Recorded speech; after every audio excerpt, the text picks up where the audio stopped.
दोस्तों ईरान ने बहुत बड़ा अटैक कर दिया है जिसने इजराइल से लेकर के अमेरिका तक तबाही मचाई हुई है। ईरान ने इजराइल के न्यूक्लियर साइट के पास इतना बड़ा अटैक कर दिया है कि नेतन्याहू भागे भागे पहुंच चुके हैं और 1000 से भी ज्यादा इजरायलियों की जान ईरान के अटैक में चली गई है।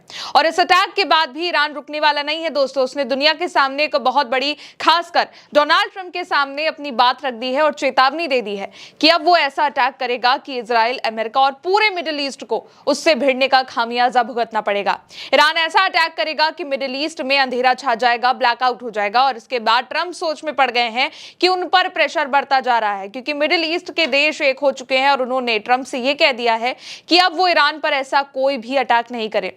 दोस्तों बहुत सारी तस्वीरें हैं, बहुत सारी रिपोर्ट है, इसलिए एक एक तस्वीर के साथ आपको बताते हैं कि पिछले 38 घंटों में ईरान ने क्या कुछ तबाही मचाई है। और इसके लिए आप सबसे पहले इस पहली खबर को देखिए। ईरान ने इजराइल के न्यूक्लियर इलाकों के पास बहुत बड़ा अटैक कर दिया है, बैलिस्टिक मिसाइलों से अटैक किया है। और ये अटैक के बाद की तस्वीरें हैं जिसमें सब कुछ खंडहर नजर आ रहा है, तहस नहस नजर आ रहा है।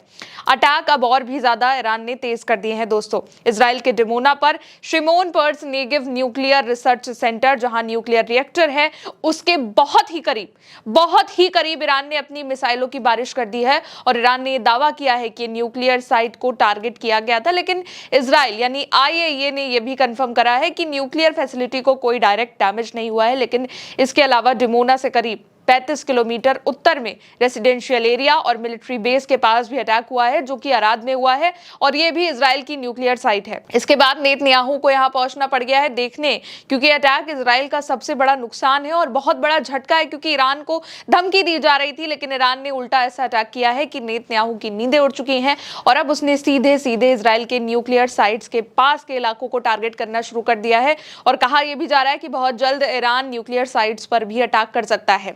अब आप दूसरी तस्वीर देखिए। ईरान ने मिसाइलों की 74वीं खेप लॉन्च कर दी है जिसने मिडिल ईस्ट से लेकर इजराइल तक में तबाही मचाई हुई है। 74वीं खेप का ईरान ने वीडियो लॉन्च किया है और उसकी 2-2 टन वॉरहेड वाली मिसाइलें इजराइल पर कहर बनकर टूट रही हैं। दर्जनों मिसाइलें, हजारों बम ईरान ने अब तक इजराइल पर अमेरिकी बेसिस पर गिरा दिए हैं। और जिसके बाद की सारी तस्वीरें हैं और रोंगटे खड़े कर देने वाली तस्वीरें हैं। बिल्डिंग ही बिल्डिंग उजड़ गई हैं, इमारतें ढह चुकी हैं, सड़क पर मलबा बिछा हुआ है और हजारों लोग घायल हो चुके हैं।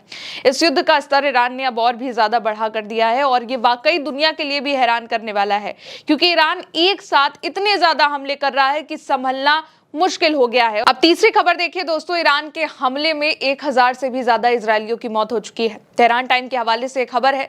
अगर आप देखेंगे तो पिछले 48 घंटों में ईरान ने अपने हमले और भी ज्यादा तेज और भी ज्यादा खतरनाक कर दिए हैं। इजराइल के अराद शहर, डिमोना और कई जगहों पर ईरान ने बहुत ही खतरनाक हमले करे, जिसमें 116 से भी ज्यादा लोग घायल हुए, कई इमारतें तबाह हो गई, बैलिस्टिक मिसाइलें, क्लस्टर बम और कई हथियारों से ईरान ने यहाँ पर हमला किया है। और पिछले 24 दिन के युद्ध में ईरान ने बहुत जगह हमले किए हैं। तस्वीरें खतरनाक हैं और अब यह कहा जा रहा है कि ईरान के हमले में अब तक 1000 से भी ज्यादा इजरायलियों की मौत हो चुकी है। 24 दिन के हमलों में इजराइल का यह हाल हो चुका है कि धीरे धीरे इजराइल कमजोर पड़ गया है, उसका एयर डिफेंस कमजोर पड़ गया है, उसकी मिसाइलें, उसके ड्रोन कुछ भी काम नहीं कर रहे हैं। अब देखिए दोस्तों चौथी खबर। एक बार फिर ईरान ने अमेरिका के फाइटर जेट को आसमान में उड़ा डाला है और ये बीच में जो पॉइंटर में आप देख रहे हैं दोस्तों, यही अमेरिका का फाइटर जेट है F-15, जिसको बीच आसमान में ही ईरान ने अपने अटैक से खत्म कर दिया है। IRGC ने बताया है कि उसके एयर डिफेंस सिस्टम ने दक्षिणी तट और हॉर्मुज द्वीप पर अमेरिकी F-15 लड़ाकू विमान को हवा में इंटरसेप्ट किया है और इसका वीडियो भी रिलीज किया गया है प्रूफ के तौर पर।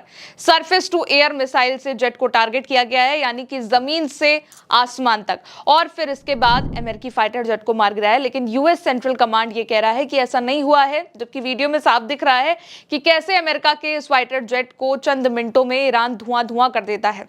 और ये तीसरा ऐसा फाइटर जेट है जिसे ईरान ने मार गिराया है और दूसरी बार है कि अमेरिका का F-15 ईरान ने मार गिराया है। F-15 एक बार फिर से ईरान की आंखों में बस चुका है।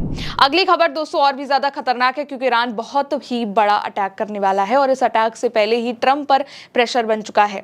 गल्फ देशों ने साफ कह दिया है कि वो ईरान पर ऐसा कोई भी अटैक ना करे कि गल्फ देशों को मुसीबत झेलनी पड़े।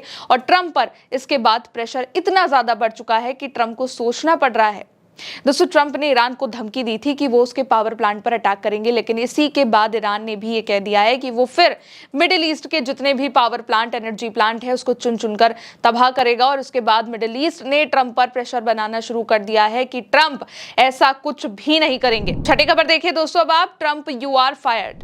दोस्तों, IRGC ने ट्रंप को बहुत बड़ी चेतावनी दी है। यह चेतावनी ट्रंप की धमकी के बाद है। ट्रंप ने ईरान को यही धमकी दी थी कि अगर 48 घंटे में हॉर्मुज स्ट्रेट को नहीं खोला गया तो वो ईरान के एनर्जी प्लांट, न्यूक्लियर साइट पर अटैक करेगा। लेकिन ट्रंप की इस धमकी के कुछ ही घंटों में ईरान ने ऐसे अटैक कर दिए हैं कि ट्रंप हैरत में है। और केवल अटैक नहीं, ट्रंप को ईरान ने एक बहुत बड़ी चेतावनी भी दी है कि अगर ट्रंप ने ऐसी कोई भी गलती करी तो ईरान ने ऐसा अटैक करने वाला है कि दुनिया भर के लिए मुश्किल हो जाएगी।